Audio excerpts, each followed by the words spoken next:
Super Rhymes by Jimmy Spicer. Like a 16-minute song, I knew that shit by heart. Didn't know my homework, but I knew that song. How old were you and what were you doing? Man, I think I might have been like maybe 11 or something like that.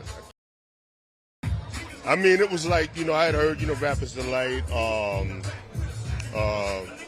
Funky 4 Plus One More, but when this song came out, just the way that Jimmy Spicer was styling on him, telling the story about Dracula and the story about Aladdin and all that, it was just, I just thought it was just real slick.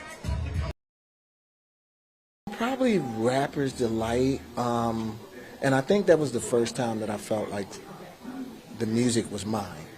Before then, I loved the music, but the music was kind of my older brothers and sisters, and I just liked it because it was theirs. And this was the one that somebody made just for me. I remember the Fat Boys, Houdini, and the New York City Breakers coming to my middle school when the Fresh Fest was in town to promote the concert. And that made me, after that, I was just blown away by seeing breakers, like real New York breakers right there in front of me, and seeing the Fat Boys right there in front of me, Houdini right there in front of me. And from there, like, I might have been a fan of rap before, but from there I've never been to a rap concert. I've never seen rappers in person, maybe just in the magazines. And that turned me into, like, I was just a super fan of hip hop. I do remember buying my first hip hop record was Run DMC. I think it was the album with Sucker MCs on it.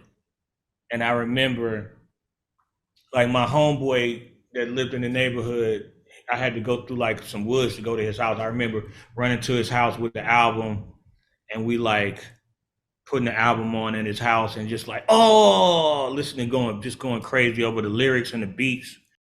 Yeah, it was Rapper's Delight, Sugar Hill Gang.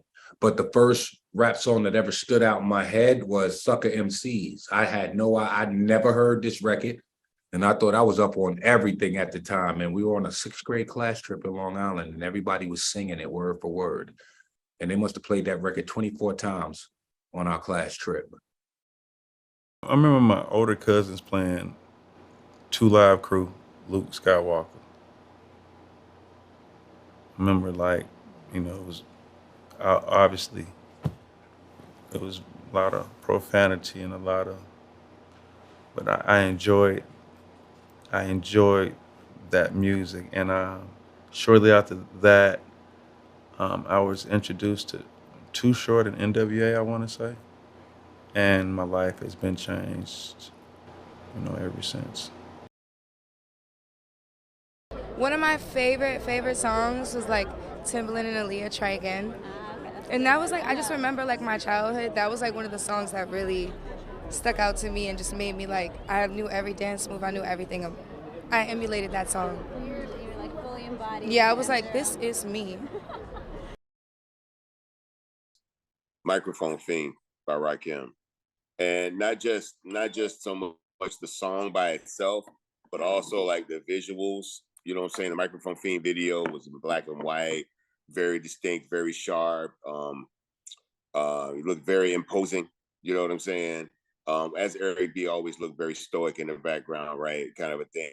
But, Rakim just looked so damn cool. You know what I'm saying?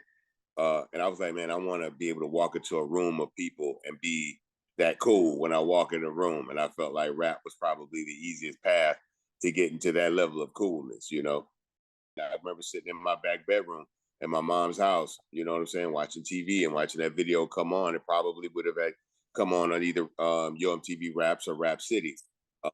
But I just remember that visual, how striking it was. And that's what music is for most people. It's right, marks a moment in time. And when you hear certain songs, it takes you right back to when you first heard those songs. You know what I'm saying? A lot of moments in our life are very easy to connect to through music.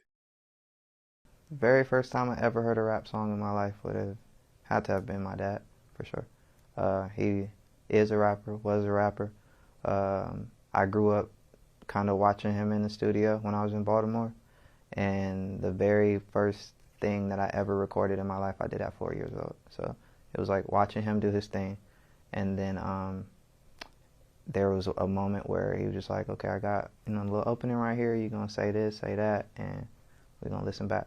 And it's crazy because I don't remember that many things from like being 4, 5, 6 years old. But I remember for sure being like, when I grow up, I'm going to be somebody. I'm going to believe in God. I'm going to believe in me. And that was pretty much it. But I did that on wax on his song. And that was probably the first time that I like internalized like, okay, I'm on a song. I'm on a rap song.